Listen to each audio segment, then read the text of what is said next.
Ya, entonces, ya sabemos el tema de los números aleatorios para qué funciona. Entonces, estos números aleatorios nosotros los generamos, pero deben de cumplir la condición de que la media sea igual a un medio y la varianza sea igual a un doceavo. Entonces, estas son las condiciones que deben de cumplir los números aleatorios que utilizamos como semilla. ¿Por qué semilla? Porque a partir de ese conjunto de datos nosotros podemos generar cuanta información quisiéramos, ¿sí? Entonces, esas son las bondades de los números aleatorios. Entonces, nosotros, imagínense que queremos modelar un proceso en el cual necesitamos 5.000 datos, pero solamente disponemos de 50. Entonces dicen, chuta, ¿y ahora cómo hago para conseguir el resto de la información? Entonces, bajo esos esquemas, tú puedes recurrir a un proceso de simulación, donde tomas números aleatorios, conoces ya el comportamiento, con 50 observaciones e información estadística suficiente para proveer un tipo de información. Entonces ya conoces la forma funcional, puedes sacar la distribución conjunta, puedes sacar la distribución marginal, puedes sacar la media, puedes sacar la varianza. Tienes todos esos elementos y con todos esos elementos que vas acumulando, ya tranquilamente tú tienes un patrón de comportamiento. Entonces generas números aleatorios, los trabajas con la forma funcional y puedes crear eventos o simulaciones bajo distintas condiciones. Entonces tú tienes el comportamiento, porque ya sabes el comportamiento de los datos. Entonces tú dices, ¿qué sucede si a esta variable yo le hago determinado fenómeno? ¡Pum! Entonces le ajustas al efecto de la variable, de la forma funcional que ya conoces, le aumentas un efecto y como tienes más datos, vas a poder replicar y ver los distintos acontecimientos que se te pudieran generar. Eso es lo que hace la simulación, ¿sí? Obviamente ustedes no van a salir doctos en este tema, pero por lo menos sí necesitan conocer la base fundamental de lo que es generación de datos, teoría de cola y manejo de ciertas herramientas respecto a datos de simulación. Van a ver que esta técnica es sumamente útil para muchas cosas, ¿ya? Aquí tenemos que el periodo de vida debe ser largo, se basa en procedimientos algebraicos mediante un proceso de recursión, es decir, un proceso interactivo. Esto en el caso de que se hagan los números aleatorios de manera manual, que en la realidad eso ya es muy extraño que alguien lo haga, porque como ya tenemos los softwares, tenemos computadoras que hacen todos estos criterios, nosotros solamente agregamos los datos, los parámetros, y el software se encarga de generar la matriz, la raíz. Inclusive hay pruebas que se hacen, quizás veamos una u otra, para ver de que efectivamente una secuencia de datos es aleatoria. Yo de repente les puedo poner una sucesión de 10 valores y les digo, determíneme si esta serie es aleatoria o no es aleatoria. Entonces ahí lo que se hace son unas pequeñas pruebas para determinar que la serie sea efectivamente aleatoria, ¿no? De repente podemos hacer una práctica de eso, para profundizar un poquito más. Entonces, para generar la información aleatoria, como ya les mencionaba, tenemos que recurrir a información de tipo determinista. ¿Qué era determinista? Al Carlos me dice que está con problemas de audio, de garganta, creo. A ver, Karina, ¿a qué hacía referencia el término determinista?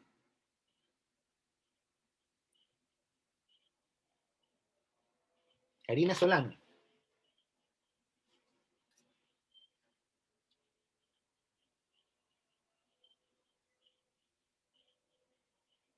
¿No está Karina? Carol.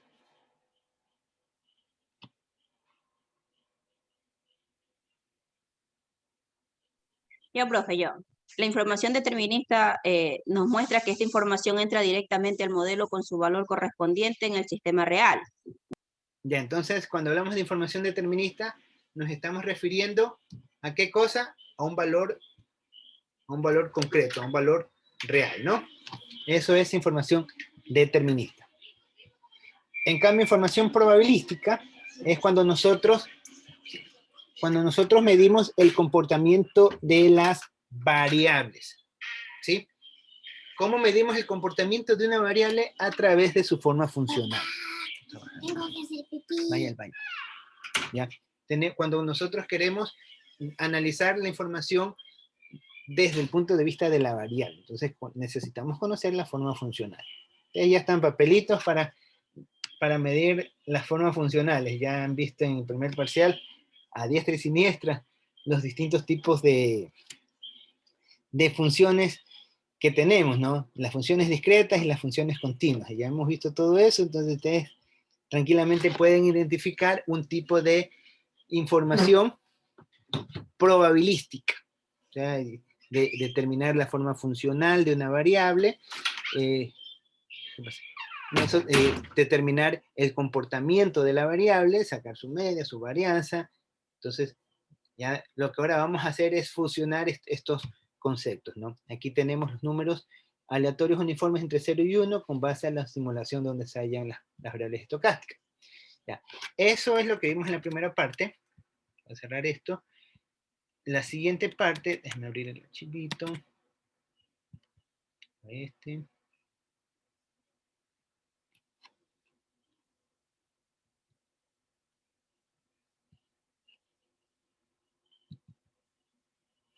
Ya, para esta siguiente parte, ¿cómo se generan los números aleatorios? Entonces, para generar números pseudo aleatorios, primero nosotros vamos a tener que estos números aleatorios van a estar comprendidos entre 0 y 1. Entre 0 y 1. Se utilizan, bueno, podemos hacerlo por medio de calculadora, por medio de algún lenguaje de programación, hojas electrónicas o generadores congruenciales. Estos generadores congruenciales no es nada más que programas especializados. Podemos hacer esto. Las características que deben de cumplir estos números aleatorios, ya mencionamos, de que deben de estar uniformemente distribuidos. Cuando hablamos de que siguen una distribución uniforme, es decir, que no vamos a tener saltos bruscos entre un dato y otro dato.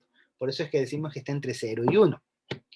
Y si un dato tiene 6 dígitos, el otro dato también va a tener 6 dígitos en decimales, ¿no?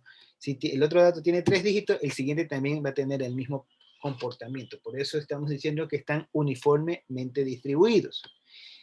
Estadísticamente los eventos son independientes.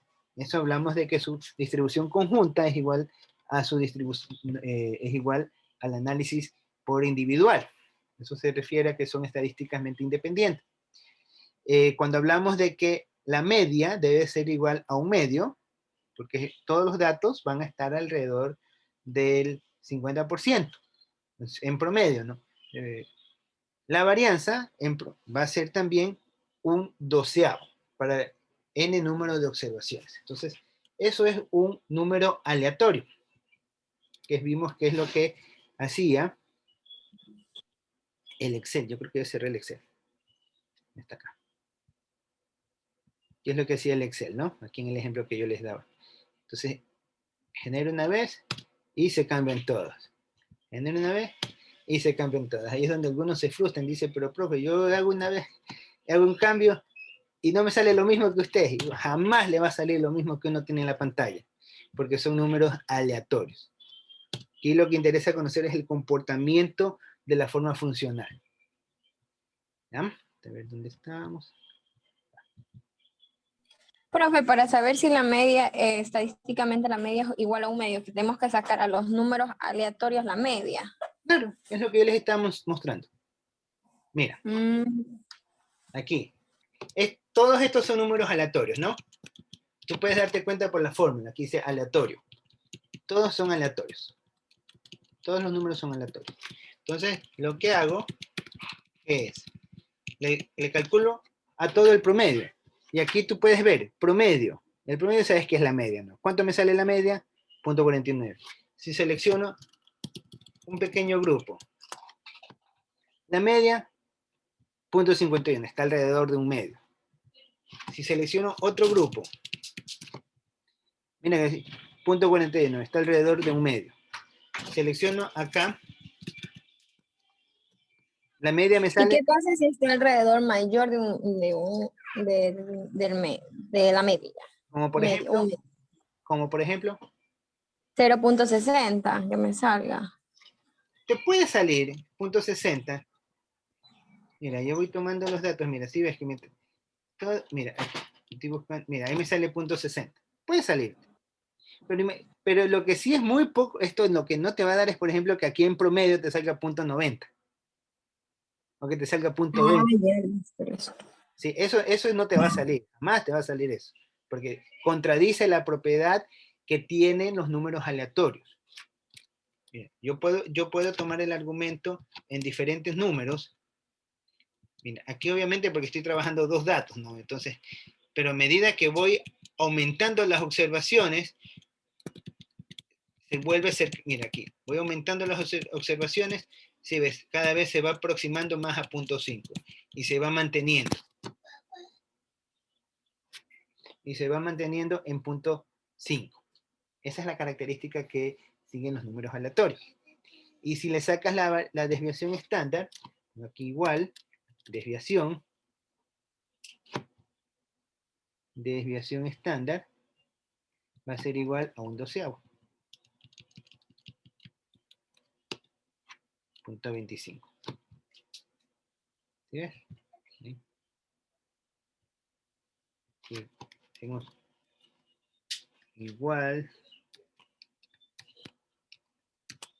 1 dividido para 12.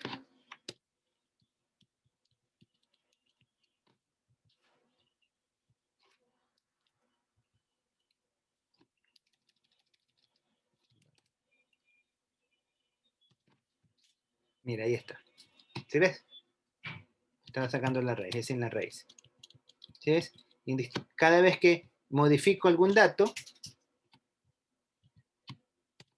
se mantiene. Acá voy a poner la media.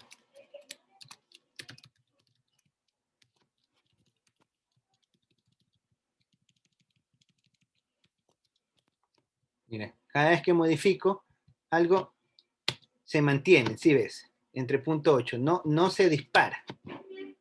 ¿Sí ves?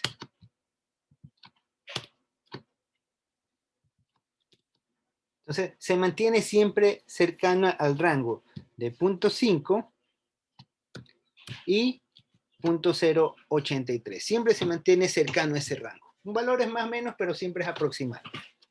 Porque cumple el proceso de una distribución normal. ¿Ya? ¿Alguna otra inquietud? Guamuchi.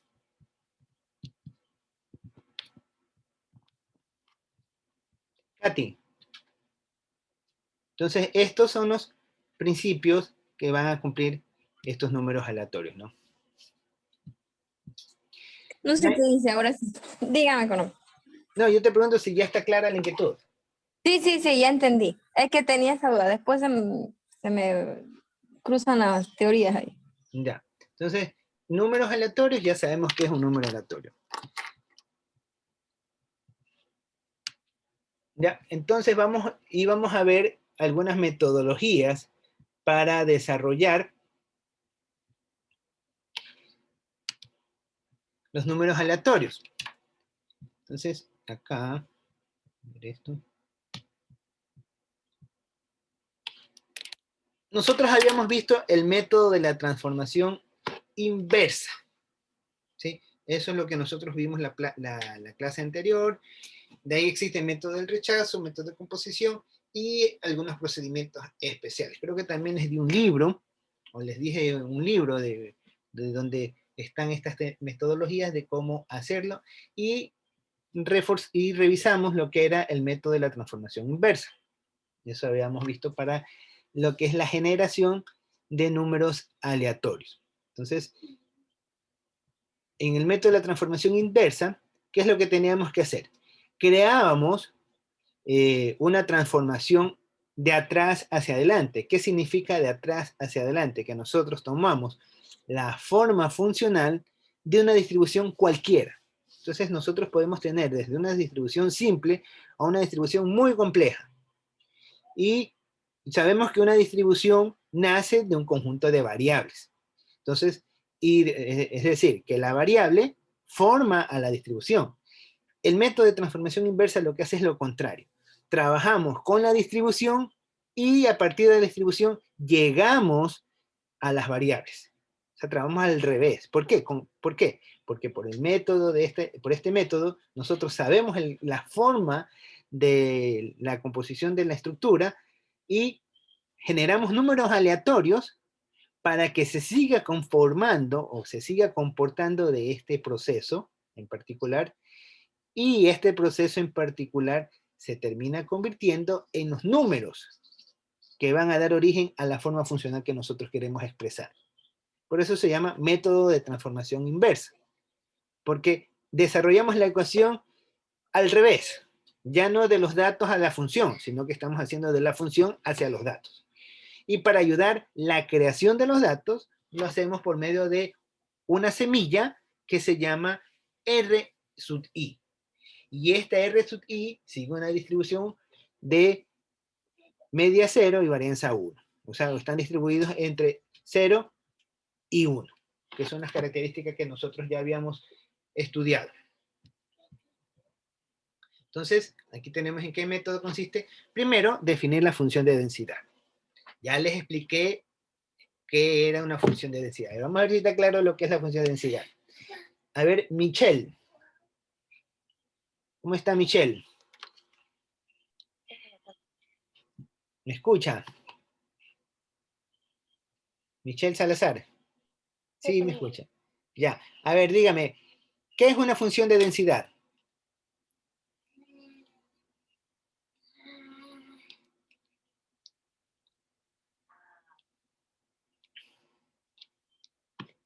Pum, pim, pum, pim.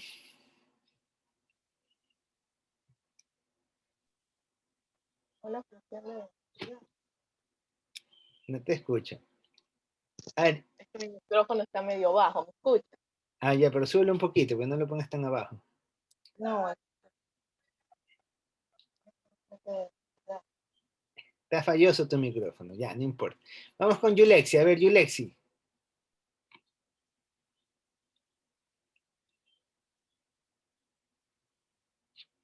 Dígame, profe. ¿Cómo está Yulexi? A ver, Yulexi, ¿qué es una función de densidad?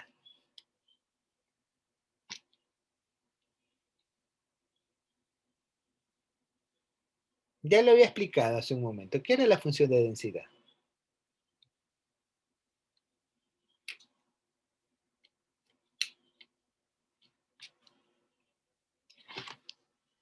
Nada. ¿Quién es de estadística? Él le va a preguntar al profe de estadística qué pasó. El valor que toma X. Es una variable aleatoria continua que describe una probabilidad. Ya, de manera acumulada, ¿no? De manera acumulada. Entonces, eso es la función de densidad. Es la que refleja todo el comportamiento de la variable.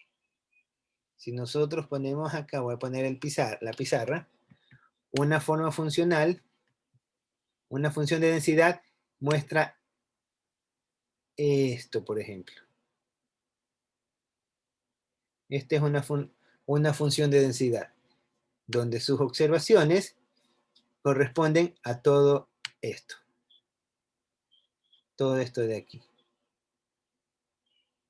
Entonces, todo este conjunto que va desde aquí hasta todo esto que, bueno, ahí me salí, hasta esta línea, todo este espacio pintado se conoce como la forma funcional, o la función de densidad, lo que da origen a este patrón. Entonces nosotros debemos necesariamente conocer la forma funcional de la expresión que vamos a trabajar. Entonces, definir la forma funcional que representa la variable a modelar. Y para eso necesitamos conocer, de ser posible, todos los tipos de formas funcionales con los cuales queremos trabajar, o tenemos que saber de antemano qué función de densidad nos muestra los datos que tenemos. Imagínense que a ustedes les sale la oportunidad de la vida y les permiten trabajar en una multinacional donde ustedes van a ocupar un cargo muy, muy, muy importante y tienen que ayudar a la junta directiva, que es la máxima, la que decide en esa empresa en particular, tienen que ayudar a decidir qué tipo de estrategia van a presentar para la implementación de un nuevo producto. Entonces, ustedes la primera pregunta que se tienen que plantear es, ¿cuál es el comportamiento de los productos actuales? Esa es la primera pregunta que uno se hace. Bueno, ya está bien, vamos a crear un nuevo producto, pero lo que tenemos, ¿cómo está funcionando? Uno, al momento que se hace ese planteamiento, lo que está en su mente planteando es cuál es la función de densidad determinística, cuál es la función de densidad actual. ¿Por qué quiero saber esto? Porque en función de esta función de densidad, o de acuerdo al comportamiento de esta función de densidad, es que yo voy a poder crear escenarios. Y cada escenario lo voy a simular. Miren o sea, la trascendencia que tiene esto, ¿no? O sea, saber manejar estas cosas, o sea, dominar esto de aquí, son muy pocas personas que realmente lo hacen. Inclusive ni yo me considero que domine este tema. Yo lo sé, pero no lo domino. Entonces, hay personas que este tema lo manejan con tal sutileza que lo visualizan solamente con una conversación. Entonces pueden simular modelos y te pueden representar escenarios de múltiples situaciones. Entonces, eso para ti representa una utilidad muy buena. Por ejemplo, para ahora que estamos con este tema de que está en boga, el tema del COVID, que todo el mundo anda con COVID, que una simple gripe ya es COVID, y cualquier cosa es COVID. Entonces, vienen los escenarios. Comienzan a decir, bueno, si tenemos que el virus se está comportando de esta manera, lo más probable es que después de cierto tiempo vamos a tener estos escenarios, y comienzan a simular, y comienzan a generar procesos. Imagínense que toda la población ecuatoriana supiera de esta herramienta, y con la información que le dan los medios, yo les aseguro que si la población ecuatoriana supiera de esta herramienta, y con lo que ve en las noticias, no le creyera ni el 5% de lo que sale en la televisión. Yo les aseguro eso. Yo les aseguro eso, porque tendrían la capacidad de que con la información que proviene, generar evaluar de una manera más concreta, con variables más reales, y se estarían dando cuenta de que si les están diciendo verdad o les están diciendo cosas que son exageradas.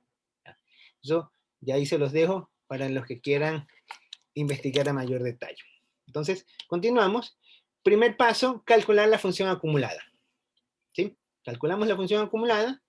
Después que calculamos la función acumulada, como sabemos que la función acumulada está en función de una variable, lo que hacemos es, por medio de la función acumulada, sabemos que la función acumulada tiene implícita la variable aleatoria, que es la variable x. Entonces, esta variable aleatoria la despejamos de la ecuación. Recuerden que al fin y al cabo la función no funcional es una ecuación, donde tenemos de un lado el dato de la forma acumulada y por el otro lado los componentes que permiten dar aleatoriedad a la forma funcional, y obviamente la variable, el input o el dato de entrada siempre va a ser la variable aleatoria, que es x. En cambio, aquí lo que vamos a hacer es despejar. Hacemos un despeje, por ejemplo, de la distribución de Bernoulli. Sabemos que tiene una x en algún lado de la ecuación, entonces lo que hacemos, utilizamos la herramienta matemática para despejar x. Y eso se va a llamar la función inversa. Ustedes aprendieron en cálculo 1 a desarrollar la función inversa. Aquí tenemos una aplicación de para qué sirve y cómo se calcula una función inversa. Una vez que ya tenemos identificada la función inversa respecto a la variable x, es decir, que la función inversa es la variable y x vendría a ser el conjunto ya de observaciones dadas, entonces, ahora sí, generamos números aleatorios, que esto le llamamos RI. Este conjunto de números aleatorios le vamos a llamar RI, que son los valores que van a sustituir a la variable x. ¿Sí? Entonces nosotros con esto calculamos la función inversa. Y ahí teníamos un pequeño ejemplo de lo que es una distribución uniforme. En esta distribución uniforme sabemos que está representada. En primer lugar, la distribución uniforme, ¿qué tipo es? ¿Discreta o continua?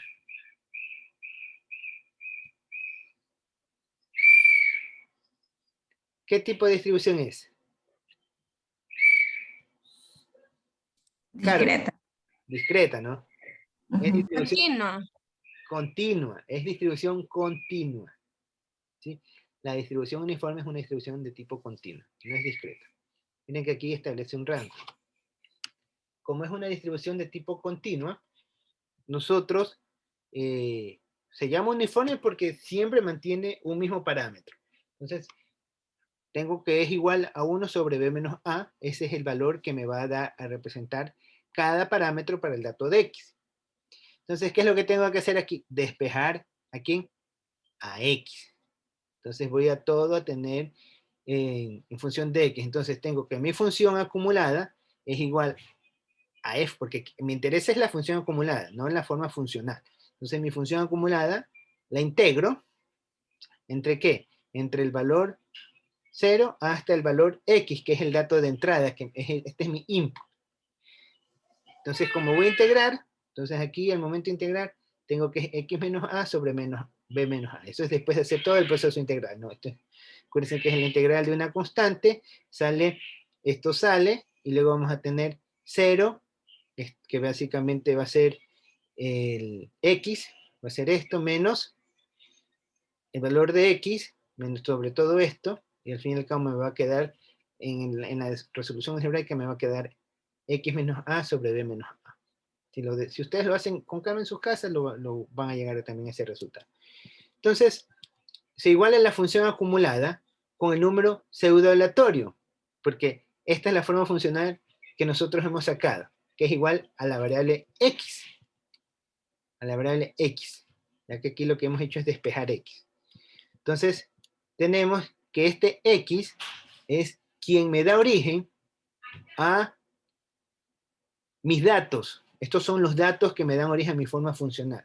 Pero, ahora, la forma funcional que nosotros hemos obtenido es la que ya vamos a reemplazar. ¿Por quién? Por los números aleatorios que vamos a generar. ¿Por qué? Porque estos números aleatorios van a replicar el comportamiento de la forma funcional, f de x.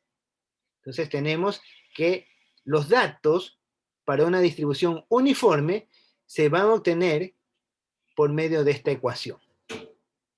Y esta es la semilla generadora de números aleatorios para una distribución que sigue un proceso de tipo uniforme. Entonces de ahí nosotros generamos la distribución que deseamos. Eso es lo que yo les había mandado a hacer de taller, que ustedes tenían que expresar una distribución uniforme. Creo que les había mandado 3 o 4 casos que identifiquen, ¿no? Kelly, ¿cuáles eran los casos? ¿Te acuerdas? Kelly, Decía economista, los casos de... para que les había mandado en el taller. Sí, era de Bernoulli, era geométrica y era de Poisson.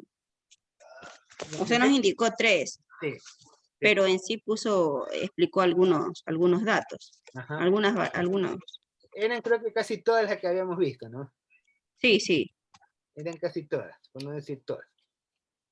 Ya. Entonces, ¿qué es lo que ustedes tienen que hacer? Ya conocen la forma funcional.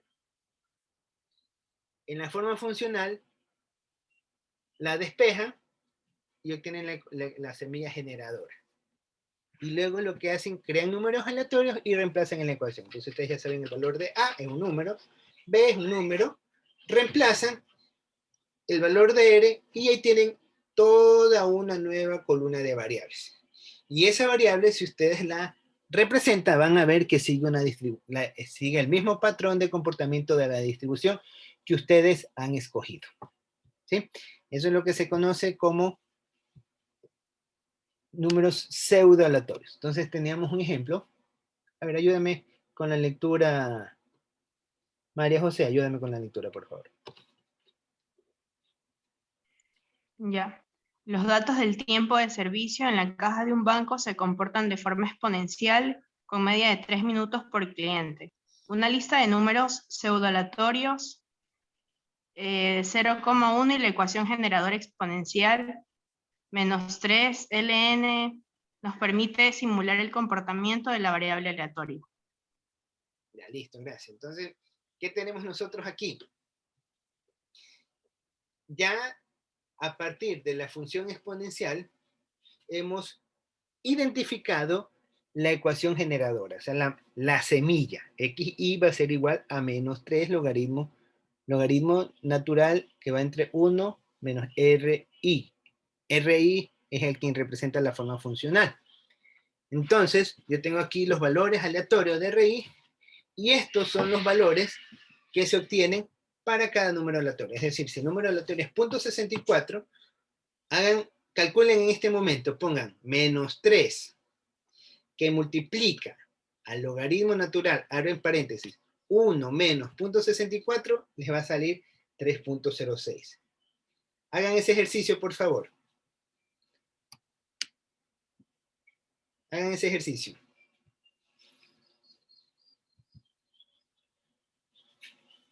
O sea, ustedes, acá creo que ya lo tenía. Mejor lo pongo acá. O sea, ustedes lo que les estoy pidiendo que me muestren es menos 3 logaritmo natural menos 3 logaritmo natural de 1 menos R. 1 menos R. Menos R. Y cierro paréntesis. ¿Ya? Entonces, al momento de generar el dato aleatorio, decimos que R toma el valor de 0.64. El valor de 0.83. Toma el valor de 0.03. Y toma el valor de 0.50. ¿Ya? Entonces aquí lo que hago, este es R, y tengo que encontrar el tiempo de servicio. Tiempo de servicio. Y este tiempo de servicio sigue el proceso de una distribución exponencial. Entonces, quiero ver cuál será el tiempo de servicio para el primer número aleatorio. Simplemente lo que hacemos igual, menos 3, que multiplica el logaritmo natural de ¿quién? 1 menos R. ¿Sí? ¿Cómo sí? Y eso me sale 3.065. Vamos a ver si de verdad salió eso. ¿Dónde está? 3.06. ¿Ya? El otro me tiene que salir 5.31. 5.31. 5.31. Lo que hago arrastro y me da 5.31. ¿Ya ven? Y de ahí tenemos. Y podemos generar cuantos números aleatorios nosotros quisiéramos. Entonces, si quisiéramos generar números aleatorios, nos piden que sean 100 observaciones. Entonces, generamos 100 números aleatorios y replicamos la serie.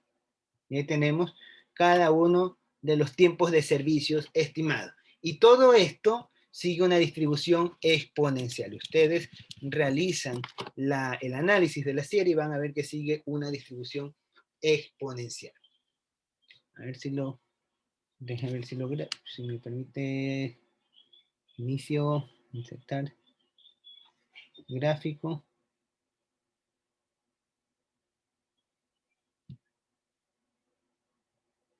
¿Ya? Miren, algo así. ¿Ya? Entonces, estos datos van a seguir si sacamos la función de distribución conjunta, van ustedes a observar que sigue una distribución de tipo exponencial.